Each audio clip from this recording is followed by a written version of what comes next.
Okay, so we're beginning tonight with the basic foundations of Yiddishkeit. So we'll begin with a story which happened 30 years ago about the times of the Stipler, not so long ago. There was a book in Panavish Yeshiva, top book in Yeshiva, sitting and learning, steiging away. And before his chasna, he went to Poland or Hungary, whatever his ancestors came from. He wanted to do some research on his family, Davin and Kvurim, and he went there, and something was fishy. He was trying to find the right Kvurim, his grandparents, and something was fishy. And he started digging out his background, and he found out that his great-great-grandmother was a Goy, and she converted to Yiddishkeit, to Judaism, but it was a reform conversion. Which means that she wasn't Jewish, she wasn't valid, and she wasn't Jewish. And if she's not Yid, means, go down the generations, he's not Jewish. Finally, Buch in Yeshiva finds himself in a situation, he's in the middle of a shredder Tosus in Yevumas, and he's not Jewish. He goes to the Stipler. What should I do? I'm not Jewish. Like the Stipler, you have no halachic obligation to convert. There's no chiyuv for a goy to convert. And technically, you could leave this room, take off your yarmulke, and go do what you've always been thinking about doing. Now the story goes that he left the room and went straight to McDonald's. The Stipler actually told him, just by the way, how you know what Yiddishkeit is, so therefore be careful on Sheva Mitzvahs Pnei Noach, and then you'll still make it in Olam Habu. A goy, as the Rambam says, a goy can get to Olam Habu, which many people have this mistake that goyim don't have Olam Habu. The Rambam, where it's very clearly as a goy came to Olam Habu. There's a machlokes in Gemara in Yevumas, if Eiv was a goy or a Yid. Eiv. And the Pusik says on Eiv, Avdi Eiv, ein kamoya b'chol uretz. Hashem says on Eiv, Avdi, my knecht Eiv, there's no one like him in the whole world. Then he was a goy, according to some. Farish Rambam, a goy could get Zuchrim v'nuchlim olam habu. So he said, if you be careful on Sheva Mitzvahs Pnei Noach, you'll make it. You don't need to be Megaya. And that's it. He left everything and went back to where he came from. Nice story. The question is, we all have to ask ourselves, probably when no one's looking, what would we do if this story happens to us? What would we do? Or I like to ask, better than that, we all have a list in our pockets that we're waiting for the day when Hashem would come to us and reveal himself to us, that you've been such a good guy. I'll give you 24 hours off. 24 hours, one day you have off. You can do whatever you want. And don't worry, it's not going to be in the video in the next world. I'm not going to remember that. It's not going to have a pagam on your neshama. You're fine. 24 hours, you're free. Do whatever you want. What list do we all have? What does it say on our list what we'd like to do in those 24 hours?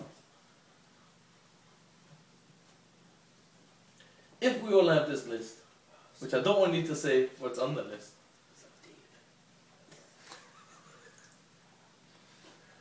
What if we have this list and we're waiting for that day? And we must understand that every morning, we make a bracha lebatul.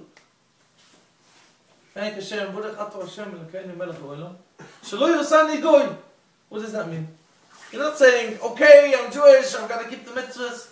You're thanking Hashem for when you created me lechatchila, you created me a Yid. I thank you. You're so excited that the way he created you was a Yid. Again, as we are Yiddish, and therefore if we do avodas, it won't be good for us. So we have to keep the Torah. But had we been born a goy, we wouldn't have had all these pressures of keeping all the mitzvahs. So you're thanking Hashem for creating you a Yid. Shalom Sami Goy. So we like to speak to people, this is our job, in teaching people who are not off the derech, they leave Yiddishkeit. We speak to people who are Yidden. We keep the mitzvahs. And our slogan is, hey, anyway doing it, why not enjoy it? We're anyway keeping the mitzvahs. We keep Shabbos. We daven every day. We wake up in the morning and we must go to Shul and daven. We must put on tefillin. Because you don't want to burn in hell. That's why we do it. But come on, if you're anyway doing it, why not enjoy it? You're anyway doing it. Why suffer through Yiddishkeit if you're not going to drop it? If you're going to drop it, then it's a completely different talk. About, yes, dropping it, not dropping it. But you're doing it. Why should we suffer through Yiddishkeit if you could enjoy it? And as we say every morning, Shalom Sani Goy, obviously, it's an exciting thing that we are Yid. And how many of us would convert to Yiddishkeit if we'd find out we're a Goy? The question is, why did Hashem create the world? And what does He want from us in this world? Bottom line, after everything, what do all the mitzvahs boil down to? We have loads of mitzvahs to do. Tzitzis, Tefillin, Shabbos, Yom Tov. What are all the mitzvahs? What's the focus of all the mitzvahs? What do all the mitzvahs boil down to? End of the day. So one would say, the key of everything is to serve Hashem. You agree to me? Serving Hashem. Everything boils down to Din and Daibishter, to serve Hashem. So that means Hashem created the world that we should serve Him. Oh, come on. Think into it. Hashem is the ultimate being, infinite being, Ein Sof. There's no end to Hashem. He created the entire universe. And He created human beings that we should serve Him. Doesn't make sense. He doesn't need us to serve Him. I always give an example. If you're walking in the street and suddenly you walk by a few ants, a few morichkas, and they all bow their head to you in awe. A human being, a man, and they bow their head down to you. Will you feel good? Will it make you feel good? Wow, these ants are bowing their head down to me. Just step on them. Kill them. You don't even notice them. The difference between you and an ant is 6 feet for you, 5.7 for me. Nothing much. The difference between us and Hashem is Ein Sof. It's infinite. He doesn't need us to serve Him. He has many angels out there. If He's really desperate, if He needs help, they should serve Him. Does Hashem need us, human beings, to serve Him? Think into it. You know, Hashem is sitting up there in heaven, and a few Yidden down here say, Kudosh, Kudosh, Kudosh, and they say, yay, yippee, they're praising me. You're making me feel good? Does he have like an ego problem? He needs us to make him feel good? I always say that if Hashem would have an ego problem and he would want us to praise Him, He'll have one mitzvah. Don't ever praise me. You're making fun of Him. We are praising Him with what? We say Kudosh. The words we say is nothing compared to what Hashem Himself is. Imagine your small baby, 1-year-old child, sees you eating a banana. And he says, wow, Daddy, you can put big pieces in your mouth? You're not choking? You don't need to mash the bananas beforehand? I said, yeah, I'm big. I can eat bananas. No, he's making fun of you. According to his cycle, it's a nice thing. It's a big thing. You're so mature. And we say, Baruch Atu Hashem. What are we saying? That's nothing for Hashem. It's a joke. We're praising Hashem. What are you doing to Hashem? If He has an ego problem, He'll say, don't ever talk to me. Don't make a fool out of me. Hashem doesn't need us, and we're not praising Hashem for Him. If so, if Hashem didn't create us for Him, and logic dictates, if it's not for Him, it's for us. The whole world was for us. He created the whole entire world for us. Now what does that mean? So, the Mesilas Yesharim, you've heard many times, the beginning of the Mesilas Yesharim, first line. You've heard it many times from me, but unless you don't dream of this line, it's not yet in you. Mesilas Yesharim begins a cipher. Yesod HaChasidus v'Shoresh HaAvodah HaTmimohi. The Yesod of everything. The beginning of all the Avodas Hashem is this. Someone has to be very clear to the point of truth. Someone walking around in this world must know why he is here. If you ever find yourself bored, you don't know what to do, you can always have time to think, what am I doing here in this world? Because there's so much to think about. Why am I here? How am I doing my tafkid in this world? It's your sort of everything to know what you're doing here. If I ask you, is it quicker to go through the Garden State or the 87? What are you going to answer me?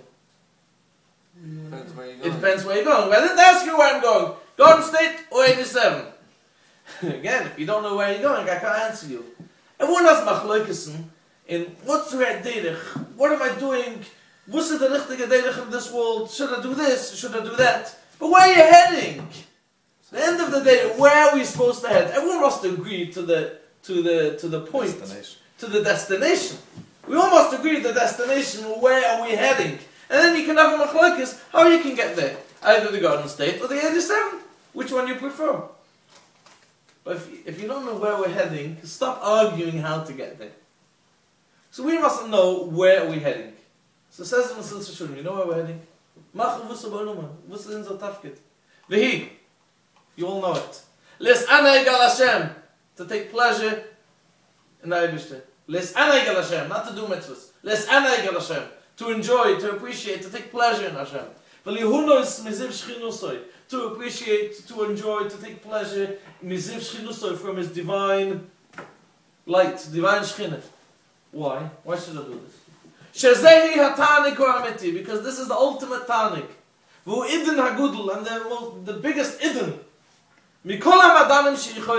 From all types of madanim, all over the world, everything you find in the world, any beautiful madanim, any delicious object there is in the world, any type of pleasure you can find in the world, there's nothing greater than Les'aneg al Hashem v'lihunas miziv shchinosah.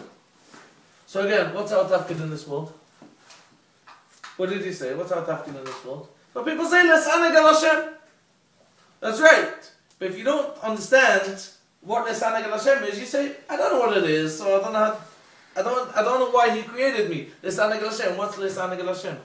If you medayek the words, he says, Les'aneg al Hashem, v'lu'onas miziv shchinosoi, she zehi hatanik ha'amiti. What does she zehi mean? Taich. She zehi. Because this is the ultimate tanik. What does that mean? What is because? What does because mean? Imagine I tell you that there's a mitzvah to eat shulent on Shabbos. And by the way, don't get scared. It's very good, delicious. It's fine. It's good food. So don't get scared if I tell you to eat shulent on Shabbos. That's one thing I can tell you. Or I can tell you Shabbos is a day you should eat the most delicious food. Therefore, you should eat shulent. Did I say the same thing? I said the same thing. That Shabbos you should eat shulent and it's good. It's a completely different perspective. Either you must eat shulent Shabbos and then don't worry, it's pretty good. Or Shabbos is a day you should have the best food. I'm telling you what to eat. Shezehi means because this is the ultimate tanik. That is why I'm telling you, Les'aneg al Hashem. Get it? In other words, Hashem is telling us He created the world for one reason. Hashem created the world for one reason, which is to have pleasure. Tzihakin alev. He said one thing: I created you. Go enjoy yourself. That's the only reason He created you. And I'm telling you what the ultimate tanik is. So what's our tafkid in this world? Not to serve Hashem. Our tafkid in this world is to enjoy ourselves. How? To enjoy ourselves. And Hashem is telling you what the best tanik is. But the obvious question is, which we all think,